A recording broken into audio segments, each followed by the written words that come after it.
What if I told you that you could instantly shift your reality right now? Imagine seeing the world not as it is, but as you want it to be, with immediate, tangible results.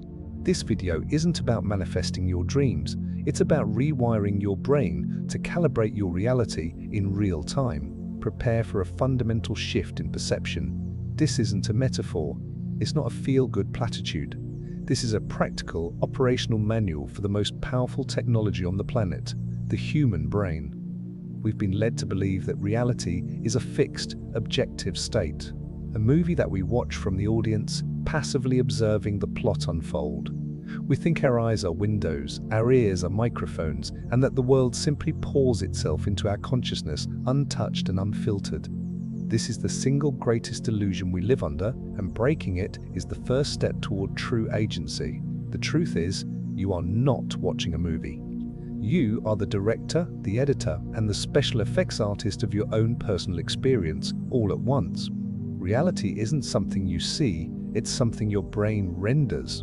And just like any rendering software, the output depends entirely on the settings. Today, we're going to find those settings and teach you how to adjust them, how to calibrate them instantly. To understand how to calibrate reality, we must first accept what it is and what it isn't. Your brain is not a passive receiver of information. It is an active, predictive machine. Imagine your brain is locked inside a pitch-black box, your skull. It has no direct access to the outside world. All it ever receives are ambiguous electrical signals from your sensory organs. It's your brain's job to take these noisy, limited signals and construct a useful, coherent guess about what's happening outside the box. Its primary job is not to know what's out there with perfect accuracy, but to guess what's about to happen so you can survive and thrive. It takes in a tiny fraction of the available sensory data, a sliver of the light spectrum, a narrow range of sound frequencies, a specific set of chemical signals, and from that sparse data, it constructs a complete, immersive experience. It fills in the blanks based on its library of past experiences. You're not seeing the world, you are seeing your brain's best guess of the world. This is a scientific framework known as predictive processing, or the Bayesian brain. Your brain generates a hypothesis about reality from the top down, based on your memories, your beliefs, and your expectations. Then, sensory information comes in from the bottom up.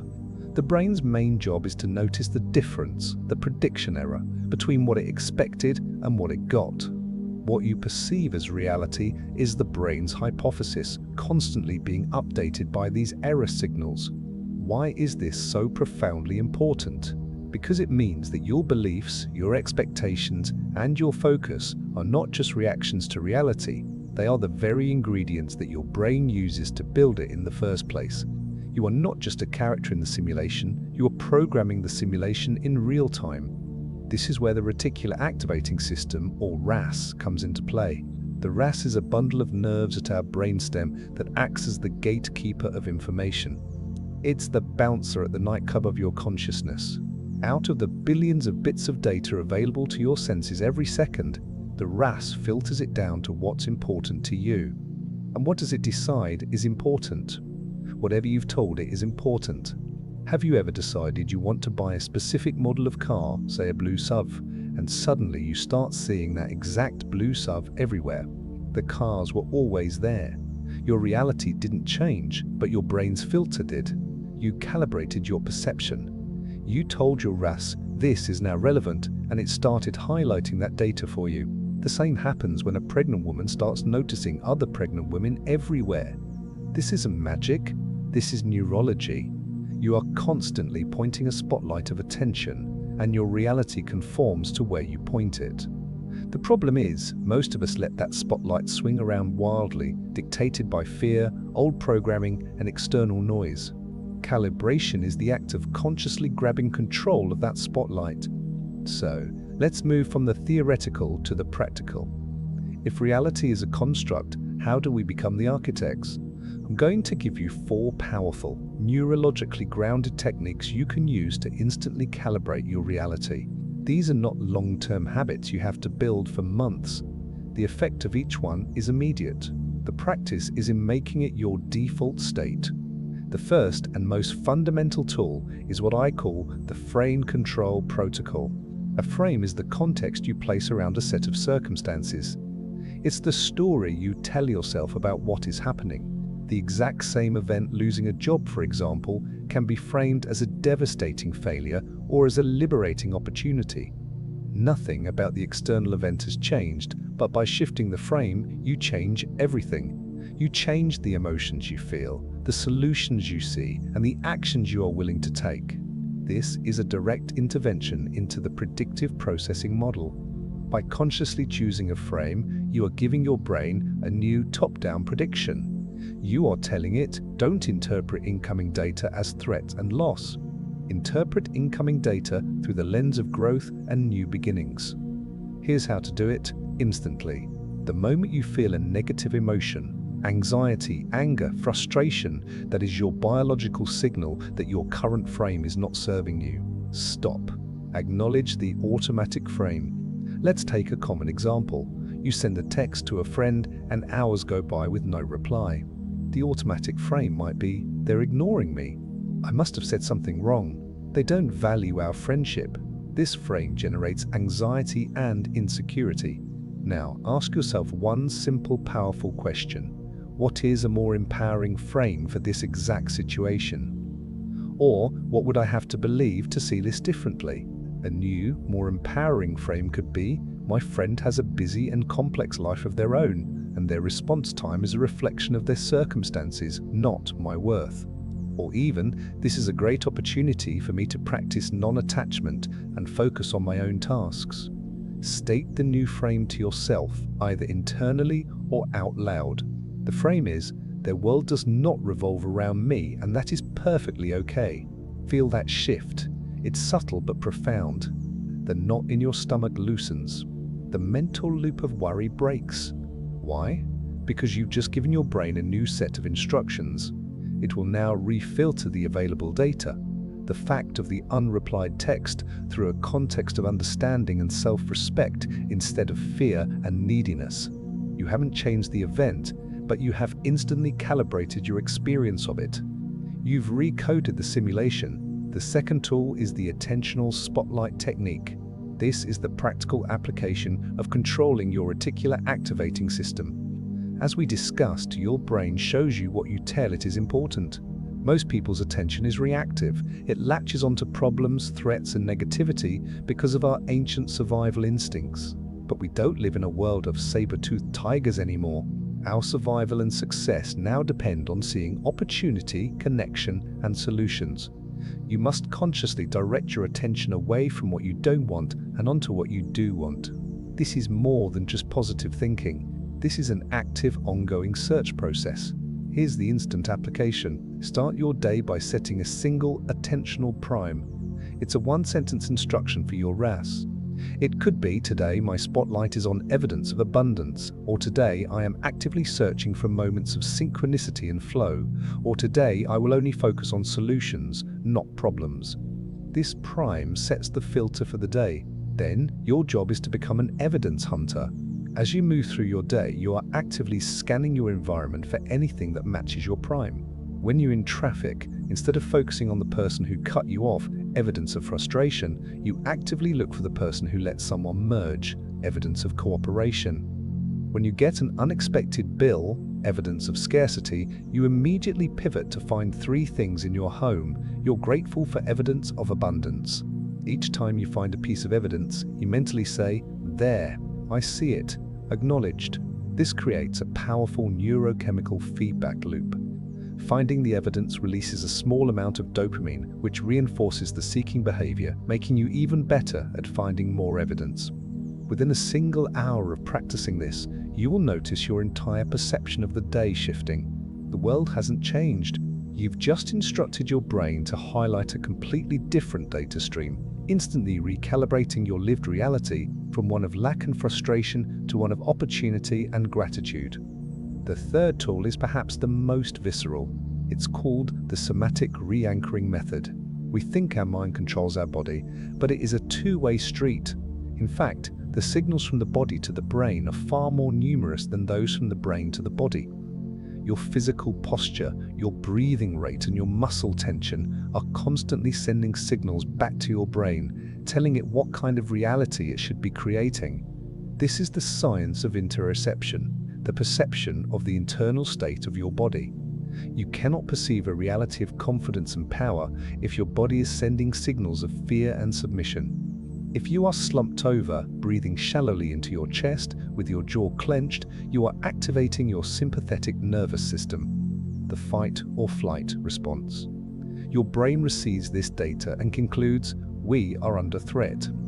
It will then build a reality for you that matches that state, filtering for danger, seeing insults where there are none, and constricting your sense of possibility. The instant calibration is to use your body to reprogram your mind. Right now, as you're reading this, do a quick scan. How are you sitting? Is your back straight? Are your shoulders rolled forward or pulled back? Is your breathing deep in your belly or shallow in your chest? Now, interrupt the pattern. Deliberately shift your physiology to match the state you want to inhabit. Pull your shoulders back and down. Lift your chin slightly. Unclench your jaw. Take a slow, deep breath into your diaphragm, making your belly expand. As you exhale, let it be longer than your inhale. This simple act of diaphragmatic breathing directly stimulates the vagus nerve, which is the main highway of your parasympathetic nervous system, your rest and digest system. Hold this new posture for just 30 seconds. This is not about faking it till you make it. This is about understanding that your body and mind are a single, unified system. By changing the physical inputs, soma, you are force-feeding new data to your brain. Your brain receives these signals of an open, expanded, calm posture and is forced to ask, why are we in this confident state?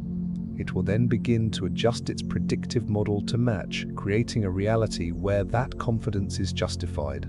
It will start to filter for opportunities to be confident, to speak up, to take action. You can do this in the moments before a difficult conversation, a presentation, or any time you feel your reality closing in. Shift your body, and you will instantly shift the lens through which you see the world.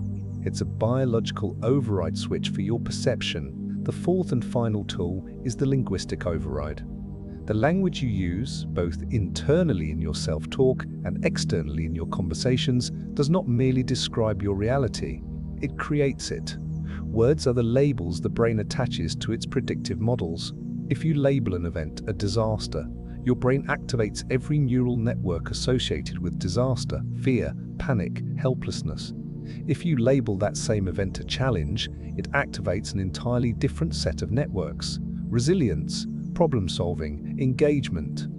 This is the core principle behind cognitive behavioral therapy. Your thoughts, encoded in language, dictate your feelings and behaviors.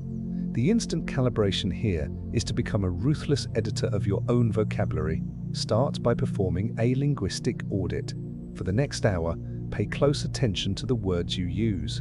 Do you say, "I have to go to work," or "I get to go to work"? The first is a frame of obligation and burden. The second is a frame of privilege and opportunity. Do you call a mistake a failure or a data point? A failure is a dead end. A data point is information you can use to improve. Notice the difference between "this is a huge problem" and "this is an interesting situation to solve." A problem is a wall. A situation is something you can navigate. Here's the override. Every time you catch yourself using a disempowering, victim-based or limiting word, you must instantly stop and replace it. Correct yourself out loud if you have to. "I'm so stressed out." No, wait.